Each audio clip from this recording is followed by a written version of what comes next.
Hi class, here goes our next section of the one and only Ivan. This first chapter is called Mac. Usually Mac leaves after the last show, but tonight he is in his office working late. When he's done, he stops by my domain and stares at me for a long time while he drinks from a bottle.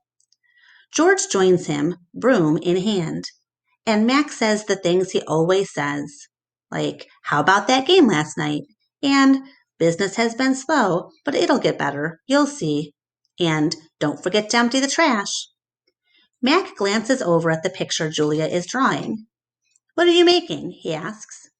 It's for my mom, Julia says. It's a flying dog. She holds up her drawing, eyeing it critically. She likes airplanes and dogs. Mac murmurs, sounding unconvinced. He looks at George. How's the wife doing anyway? About the same, George says. She has good days and bad days. Yeah, don't we all, Mac says. Mac starts to leave, then pauses. He reaches into his pocket, pulls out a crumpled green bill, and presses it into George's hand. Here, Mac says with a shrug, buy the kids some more crayons. Mac is already out the door before George can yell, Thanks!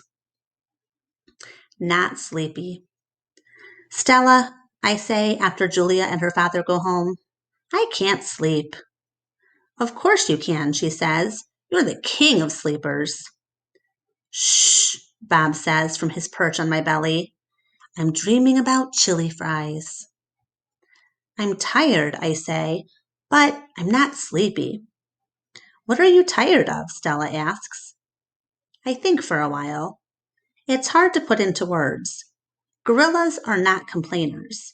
We're dreamers, poets, philosophers, nap takers. I don't know exactly. I kick at my tire swing. I think I may be a little tired of my domain. That's because it's a cage, Bob tells me.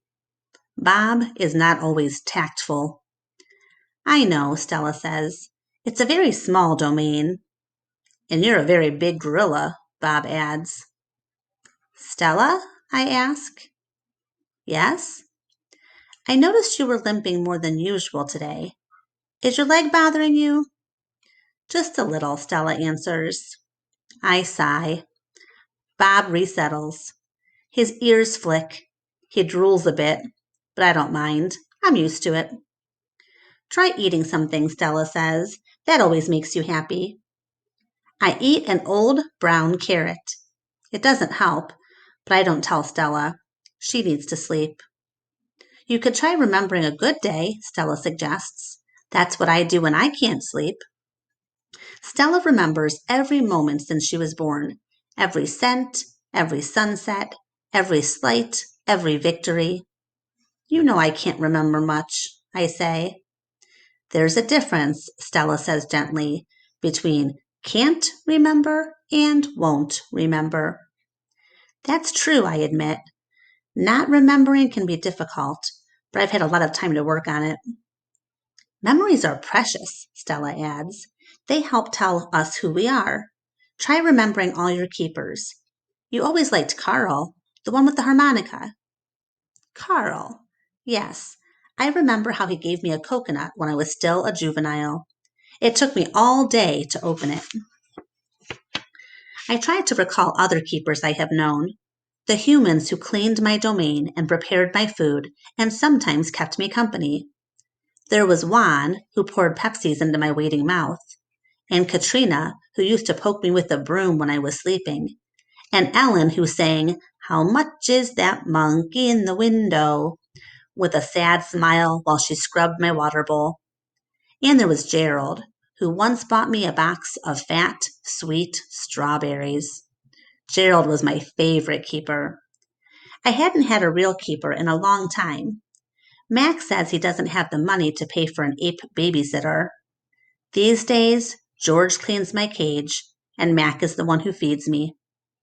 When I think about all the people who have taken care of me, mostly it's Mac I recall, day in and day out, year after year after year. Mac, who brought me who bought me and raised me and says I'm no longer cute. As if a silverback could ever be cute. Moonlight falls on the frozen carousel, on the silent popcorn stand, on the stall of leather belts that smell like long gone cows. The heavy work of Stella's breathing sounds like the wind in trees, and I wait for sleep to find me. This next chapter is called The Beetle. Mac gives me a new black crayon and a fresh pile of paper. It's time to work again. I smell the crayon, roll it in my hands, press the sharp point against my palm. There's nothing I love more than a new crayon. I search my domain for something to draw. What is black? An old banana peel would work, but I've eaten them all. Knot tag is brown. My little pool is blue. The yogurt raisin I'm saving for this afternoon is white, at least on the outside. Something moves in the corner. I have a visitor. A shiny beetle has stopped by. Bugs often wander through my domain on their way to somewhere else. Hello, beetle, I say. He freezes. Silent. Bugs never want to chat. The beetle's an attractive bug with a body like a glossy nut. He's black as a starless night. That's it. I'll draw him. It's hard making a picture of something new. I don't get the chance that often, but I try. I look at the beetle, who's being kind enough not to move, then back at my paper. I draw his body, his legs, his little antenna, his sour expression. I'm lucky. The beetle stays all day. Usually bugs don't linger when they visit. I'm beginning to wonder if he's feeling all right. Bob, who's been known to munch on bugs from time to time, offers to eat him. I tell Bob that won't be necessary. I'm just finishing my last picture when Mac returns. George and Julia are with him. Mac enters my domain and picks up a drawing. What is this? He asks. Beats me what Ivan thinks he's drawing. This is a picture of nothing. A big, black nothing. Julia is standing outside my domain. Can I see it? She asks. Mac holds my picture up to the window. Julia tilts her head. She squeezes one eye shut. Then she opens her eye and scans my domain. I know, she exclaims. It's a beetle. See that beetle over there by Ivan's pool? Man, I just sprayed this place for bugs. Mac walks over to the beetle and lifts his foot. Before Mac can stop, the beetle skitters away, disappearing through a crack in the wall. Mac turns back to my drawing. So you figure this is a beetle, huh? If you say so, kid. Oh, that's a beetle for sure, Julia says, smiling at me. I know a beetle when I see one.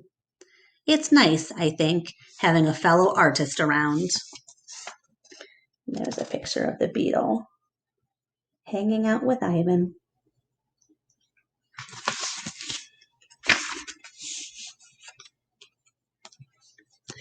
I'm going to read one last little section here.